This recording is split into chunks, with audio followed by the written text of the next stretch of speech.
আজ অনেক দিন পর রবিবারের দুপুরে বানাবো সুন্দর একটা চিকেন রেসিপি।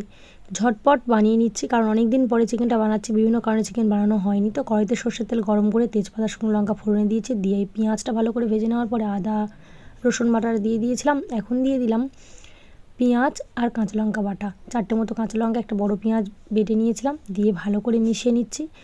মশলা কষিয়ে নেওয়ার পর দিয়ে দিলাম হলুদ গুঁড়ো, লঙ্কার গুঁড়ো, একটা বড় সাইজের টমেটো টুকরো করে কেটে ভালো করে কষিয়ে নেব।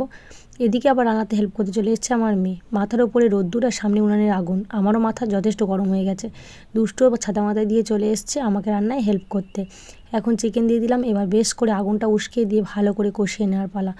বেশ ঝটপট কষিয়ে নিচ্ছি। এবার লবণ দিয়ে দেবো, লবণটা একটু শেষে দিই যাতে মাংসগুলো একটু গোটা গোটা থাকে। তো কষানো কমপ্লিট, তারপর দিয়ে দিলাম মিট মশলা, সেটা দিয়ে আরও 2 মিনিট মতো কষিয়ে নিয়ে দিয়ে দেবো ভেজে রাখা আলু। আগে থেকেই লবণ আর হলুদ দিয়ে আলু ভেজে রেখেছিলাম। ভেজে রাখা আলুটা দিয়ে আরেকটু ভালো করে কষিয়ে নেবো। ব্যাস কষাতে কষাতে চিকেনের প্রায় 80% আমার সেদ্ধ কিন্তু হয়ে গেছে। তারপর দিয়ে দিতে হবে বাটনা ধোয়া জল, মানে মিক্সার গ্রাইন্ডারে যেটুকু জল ছিল সেটুকু ধুয়ে দিয়ে দিয়েছি। এটাতে আমার তরকারির স্বাদ আরও বেড়ে যায়।